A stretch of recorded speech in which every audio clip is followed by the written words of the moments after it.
This is a great occasion. And we are here in a place called Asego Kenyata. So I'm very nostalgic standing here before you today. Because when I was growing up, this place was made very famous by the famous Kindu band. They sang the song about the travel by ship from Homabay to Asembo Bay. And it went like this. Militoyoro, milithio kamito. Militoyoro, milithio kamito. Christians. Gospel of John. And I'm sure so many of you people are familiar with this story. A disciple called Philip meets a man called Nathaniel. Philip tells Nathaniel that something significant and historic has happened in the town of Nazareth. Not believing, Nathaniel asks, Nazareth? Can anything good come out of Nazareth? Philip tells Nathaniel, come and see. You can find that encounter in the book of John 1:45 to 46. Come and see. With regard to Homabay, I'm not Nathaniel.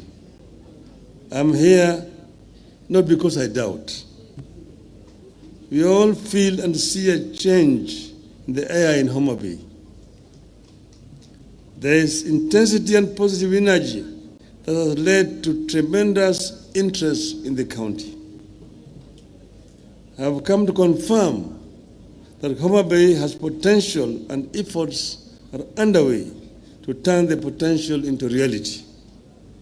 I am here to support the efforts.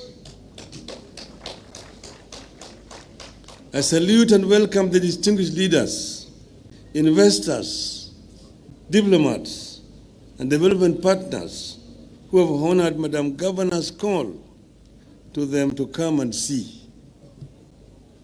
Allow me to commend the county government of Homabay for this initiative at a time of great economic distress in the country and pressure from the people. These initiatives need all the support of the national government and the international development partners, and I salute all those who came on board. I believe the success of any one county takes the entire country forward. I believe that as a country, we are as strong as our counties. And I want to give the government of Kenya Kwanza free advice that the national government does not need to compete with the county governments. The county government complement the national government, and therefore the national government needs to support the county government to deliver. From the outset, therefore, I wish to appeal to our development partners to consider county governments as competent and critical actors in the engagements aimed at realizing national and global development goals. I appeal to the development partners to scale up their engagement with counties. I make this appeal because I'm aware of the attitudes, actions, and pronouncements by some senior national government officials that are meant to dissuade or block development partners from engaging with the counties.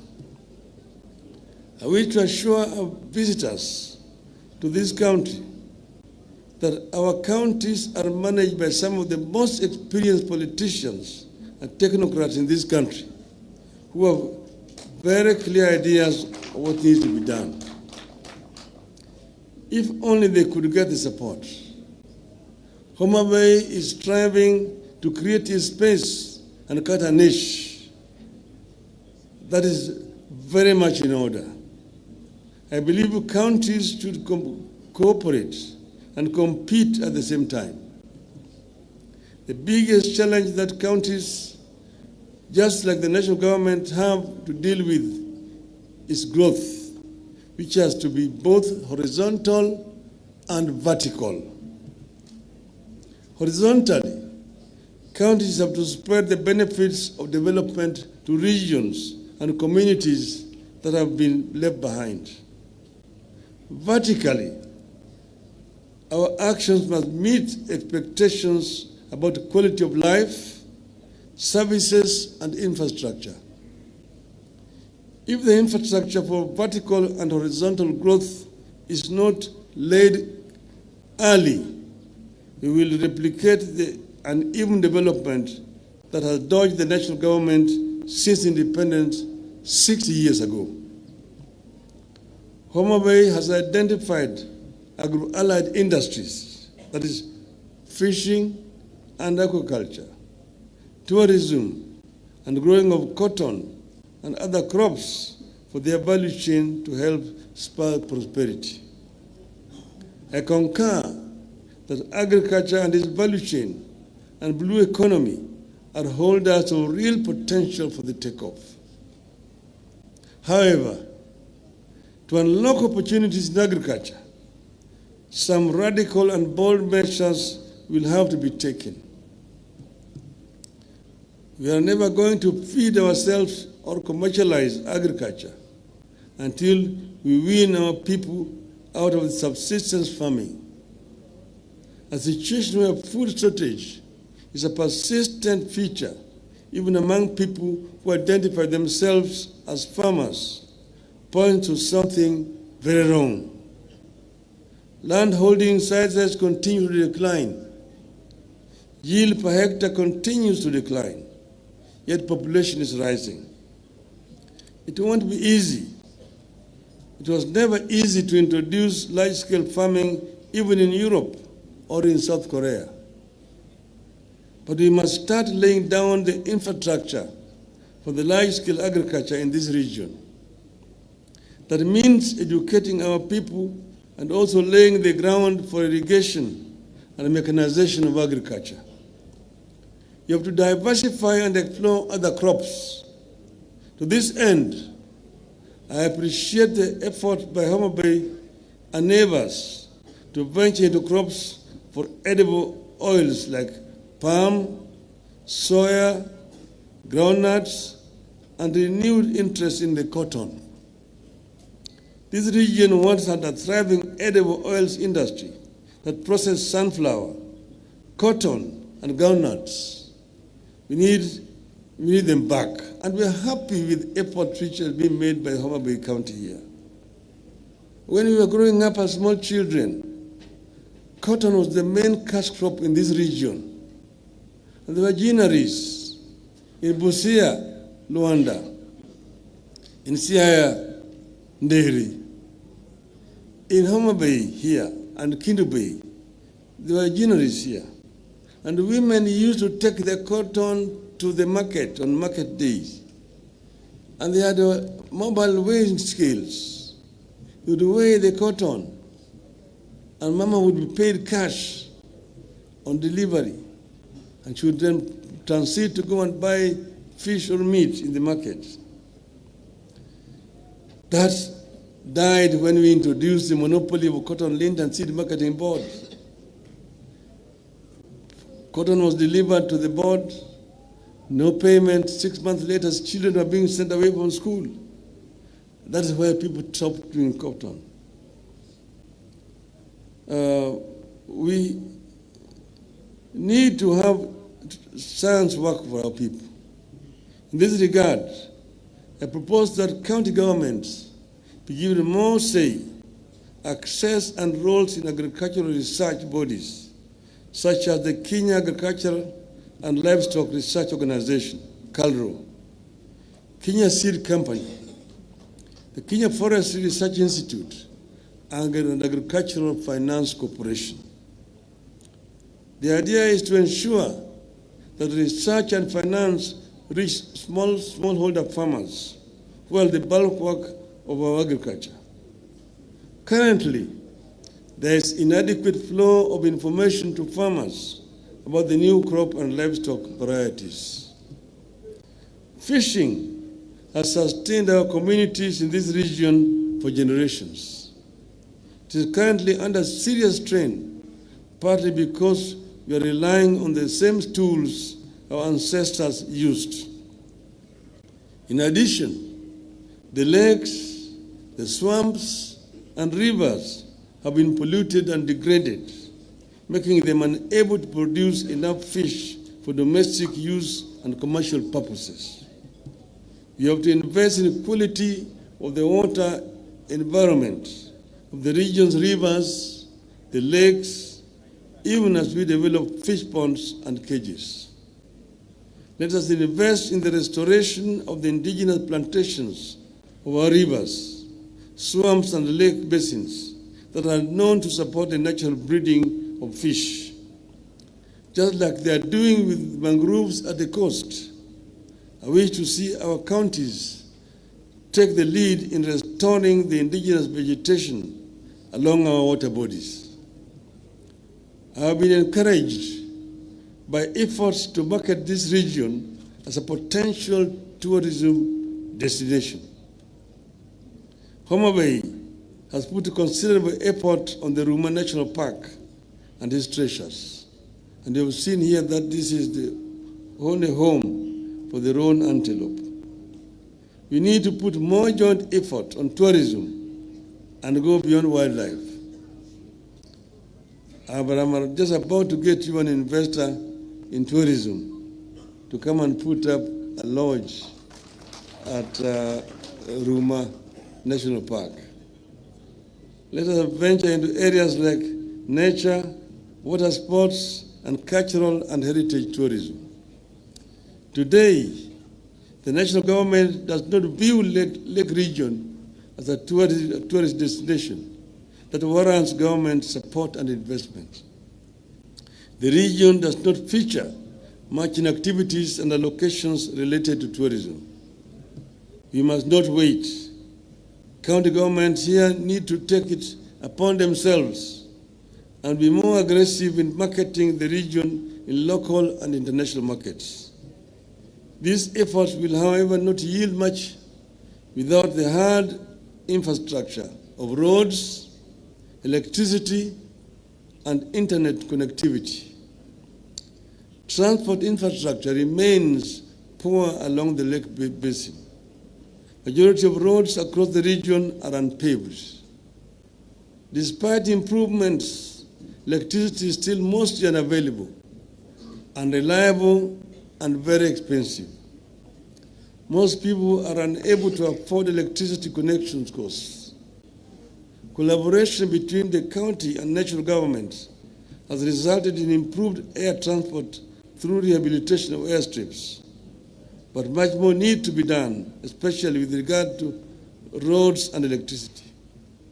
One of the solutions to the infrastructure problem is for the national government to surrender more function to the counties. And I'll give an example. The Kenya Rural Roads Authority, KERA, the Kenya Urban Roads Authority, and renewable electrification and renewable energy corporation all need to be handed over to counties. And I want to say this without fear of contradiction. I was the Minister of Roads, Housing, and Public Works. I'm the one who introduced Kura, KERA, and KENHA. But that was under a unified system of government. With a devolved system of government, you don't need KERA, you don't need Kura. All of them should be surrendered to the county governments.